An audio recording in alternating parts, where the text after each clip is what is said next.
Halo, Assalamualaikum warahmatullahi wabarakatuh. Saya Viola Elnada Rahman dengan NIM 280 dari kelas Psikologi Forensik 4A. Di sini saya akan memberikan informasi terkait dengan psikologi forensik mulai dari definisi psikologi forensik sampai dengan jenjang karir dalam psikologi forensik. Oke, check this out. Nah, jadi psikologi forensik ini merupakan suatu cabang dari ilmu psikologi yang berkaitan dengan penerapan prinsip-prinsip dan metode psikologi dalam konteks hukum dan peradilan. Nah, bidang psikologi forensik ini melibatkan interaksi antara hukum dan psikologi dengan tujuan untuk memahami dan mengevaluasi perilaku manusia yang relevan dengan kasus hukum, baik itu kasus kriminal, perdata, maupun keluarga. Nah, jadi peran psikolog forensik dalam investigasi kriminal ini ada 5. Yang pertama, profiling kriminal. Jadi seorang psikolog forensik diminta untuk membuat profil psikologis dari pelaku kejahatan berdasarkan pola perilaku, motif, karakteristik lain yang terlihat dari kejahatan yang dilakukan. Kemudian psikolog forensik ini berperan untuk membantu penegak hukum dalam menyempitkan daftar tersangka dan memahami motivasi pelaku. Kemudian yang kedua yaitu evaluasi kejiwaan tersangka dan saksi. Nah, psikolog forensik ini juga berperan untuk mengevaluasi mental terhadap tersangka untuk menentukan apa kompetensi mereka dalam menghadapi persidangan ataupun memberikan keterangan saksi. Kemudian juga menilai kredibilitas dan validitas kesaksian dari saksi, termasuk mengidentifikasi apakah saksi mengalami trauma atau gangguan psikologis yang dapat mempengaruhi ingatan mereka. Nah, yang ketiga yaitu penilaian resiko kekambuhan. Jadi, psikolog forensik juga menilai kemungkinan seorang pelaku kriminal akan mengulangi kejahatan di masa depan. Kemudian memberikan rekomendasi untuk langkah-langkah rehabilitas bagi pelaku ini dan membuat pencegahan yang dapat diambil oleh lembaga permasyarakatan. Semua dalam batas norma. Kemudian peran psikolog forensik dalam investigasi kriminal yang keempat yaitu kesaksian ahli di pengadilan. Jadi psikolog forensik ini memberikan kesaksian ahli di pengadilan tentang keadaan mental tersangka pada saat melakukan kejahatan yang kemudian saksi ahli psikolog forensik ini dapat mempengaruhi keputusan hukum. Kemudian menjelaskan konsep-konsep psikologis juga kepada hakim untuk membantu mereka memahami bukti-bukti yang terkait dengan kondisi mental tersangka maupun korban. Kemudian yang terakhir yaitu konsultasi dengan tim investigasi. Jadi psikolog forensik ini bekerja sama dengan polisi, detektif maupun jaksa penuntut untuk memberikan wawasan psikologis yang dapat membantu penyelidikan dan strategi penuntutan. Kemudian juga membantu dalam teknik interogasi yang efektif dan etis untuk mendapatkan informasi dari tersangka atau saksi. Nah, dengan peran-peran tersebut, psikolog forensik membantu mengintegrasikan pemahaman psikologis dengan proses hukum untuk mencapai keadilan yang lebih efektif dan manusiawi. Jadi, ada beberapa teknik ataupun metode yang digunakan oleh psikolog forensik sebagai saksi ahli, yaitu yang pertama, psikolog forensik melakukan profiling kriminal. Nah, di profiling kriminal ini, seorang psikolog forensik membuat profil psikologis pelaku berdasarkan analisis kejahatan yang dilakukan. Nah, profil ini mencakup ciri-ciri kepribadian, motif, dan pola perilaku yang dapat membantu penegak hukum dalam menyempitkan daftar tersangka. Kemudian tahap selanjutnya yaitu tahap wawancara dan interogasi. Tahap wawancara dan interogasi ini menggunakan teknik wawancara terstruktur untuk mendapatkan informasi dari tersangka, saksi, maupun korban. Nah, pada teknik ini, juga melibatkan pemahaman mendalam tentang perilaku manusia dan cara-cara untuk mengidentifikasi suatu kebohongan atau ketidakkonsistenan dalam cerita. Kemudian tahap yang ketiga yaitu evaluasi psikologis.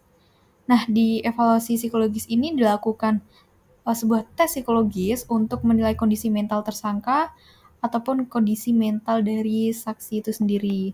Nah, tes ini bisa berupa penilaian kepribadian, tes IQ, ataupun evaluasi gangguan mental untuk menentukan kompetensi tersangka dalam menghadapi persidangan.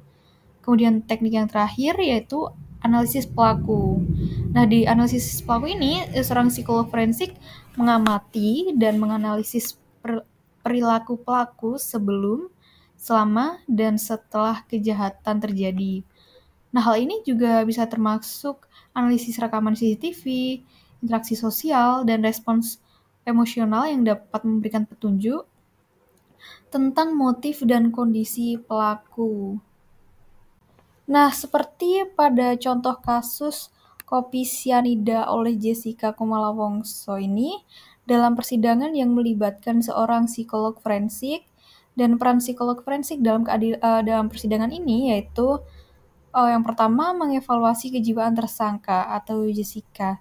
Nah, psikolog forensik ini melakukan evaluasi mental terhadap Jessica untuk menentukan apakah dia memiliki kondisi psikologis yang mempengaruhi tindakannya ataupun tidak. Nah, hal ini penting untuk memahami apakah tindakannya dipengaruhi oleh gangguan mental atau kondisi emosional tertentu. Kemudian dalam kasus ini, psikolog forensik juga menganalisis perilaku Jessica sebelum, setelah, dan setelah kejadian. Nah, mereka juga memperhatikan bahasa tubuh, respon emosional, dan interaksi sosial si Jessica ini. Misalnya pada rekaman CCTV yang menunjukkan reaksi Jessica setelah Mirna mulai mengalami gejala keracunan yang menjadikan salah satu fokus analisis perilaku. Kemudian penilaian terhadap bagaimana Jessica merespons interogasi dan perilakunya selama persidangan juga menjadi bagian penting dalam analisis psikologis. Nah, kemudian yang ketiga yaitu mengungkap motif. Psikolog forensik membantu mengidentifikasi motif di balik tindakan Jessica ini. Mereka meneliti hubungan antara Jessica dan Mirna, termasuk adanya kemungkinan konflik atau alasan pribadi yang bisa menjadi motivasi untuk melakukan kejahatan tersebut. Nah, dalam kasus ini, motif cemburu dan persaingan dalam hubungan menjadi salah satu aspek yang dianalisis oleh psikolog forensik. Nah, yang keempat yaitu konsultasi dalam proses hukum. Psikolog forensik memberikan wawasan pada jaksa penuntut dan pengacara mengenai kondisi mental dan motif tersangka. Mereka menjelaskan konsep-konsep psikologis kepada hakim untuk membantu mereka memahami bukti yang terkait dengan kondisi mental tersangka. Kemudian kesaksian ahli dari psikolog forensik digunakan untuk mendukung argumen penuntut dalam membuktikan niat dan kesadaran tersangka saat melakukan kejahatan. Nah, jadi ada beberapa tantangan juga bagi seorang psikolog forensik, yaitu yang pertama, etika profesional. Jadi seorang psikolog forensik ini harus mempertahankan kerahasiaan dan integritas dalam menghadapi tekanan dari pihak penegak hukum dan pengadilan. Psikolog forensik harus menjaga keseimbangan antara membantu proses hukum dan menjaga prinsip-prinsip etika profesi psikologi. Nah, kemudian yang kedua, bias dan prasangka. Jadi, seorang psikolog forensik harus mengatasi bias pribadi dan prasangka yang dapat mempengaruhi penilaian objektif terhadap kasus dan individu.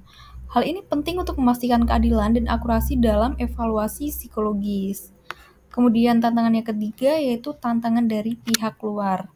Seorang psikolog forensik menghadapi tekanan dari media, publik, dan pihak berwenang yang mungkin mempengaruhi penilaian dan kesaksian psikolog forensik. Nah, mereka juga harus tetap fokus pada data dan bukti ilmiah yang telah didapatkan. Kemudian, yang keempat yaitu keterbatasan bukti. Seorang psikolog forensik bekerja dengan bukti yang terbatas atau tidak lengkap. Nah, maka dari itu seringkali psikolog forensik ini harus membuat penilaian berdasarkan informasi yang tidak utuh, yang memerlukan interpretasi yang hati-hati dan didukung oleh bukti ilmiah yang kuat. Kemudian tantangan yang terakhir yaitu tanggung jawab hukum. Seorang psikolog forensik menghadapi tanggung jawab hukum dan potensial untuk dipertanyakan kredibilitasnya di pengadilan. Kesaksian psikolog forensik juga harus dapat dipertahankan di bawah pemeriksaan silang yang ketat oleh pengacara pembela.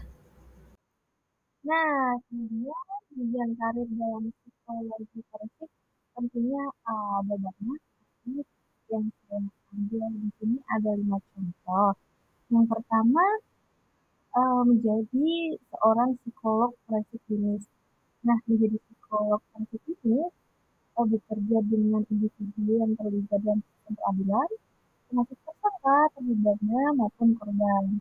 Nah, mereka melakukan evaluasi psikologis, memberikan terapi, dan membantu rehabilitasi. Kemudian yang kedua yaitu uh, menjadi psikolog forensik penelitian. Nah, menjadi seorang psikolog forensik penelitian bekerja untuk melakukan penelitian untuk memahami berbagai aspek perilaku kriminal dan psikologi hukum. Mereka bekerja di lembaga akademis ataupun penelitian dan seringkali berkolaborasi dengan penegak hukum untuk mengembangkan metode yang baru. Kemudian yang ketiga yaitu konsultan psikologi forensik. Nah, konsultan psikologi forensik ini bekerja sebagai konsultan untuk polisi, pengacara, dan lembaga pemerintah. Nah, mereka juga memberikan wawasan psikologis dalam penyelidikan, proses persidangan, maupun kebijakan hukum. Yang keempat yaitu psikolog forensik pengadilan. Nah, psikolog forensik pengadilan ini memberikan kesaksian ahli di pengadilan mengenai kondisi mental tersangka, motif kejahatan, dan penilaian resiko. Nah, seorang psikolog forensik pengadilan harus mampu menjelaskan konsep psikologis kepada hakim dengan cara yang mudah dipahami. Kemudian yang terakhir yaitu dosen atau pengajar. Nah, seorang psikolog forensik juga bisa mengajar, menjadi dosen ataupun pengajar dengan mata pelajaran psikologi forensik di suatu universitas atau institut pendidikan lainnya. Nah, mereka membimbing mahasiswa yang tertarik dalam bidang ini dan terlibat dalam penelitian akademis. Nah, oke, itu saja penjelasan informasi psikologi forensik kita. Semoga dapat memberikan wawasan dan informasi bagi teman-teman. Terima kasih atas perhatiannya. Mohon maaf atas ketidaktepatan informasi yang saya berikan. Kurang lebihnya mohon maaf. Wassalamualaikum warahmatullahi wabarakatuh.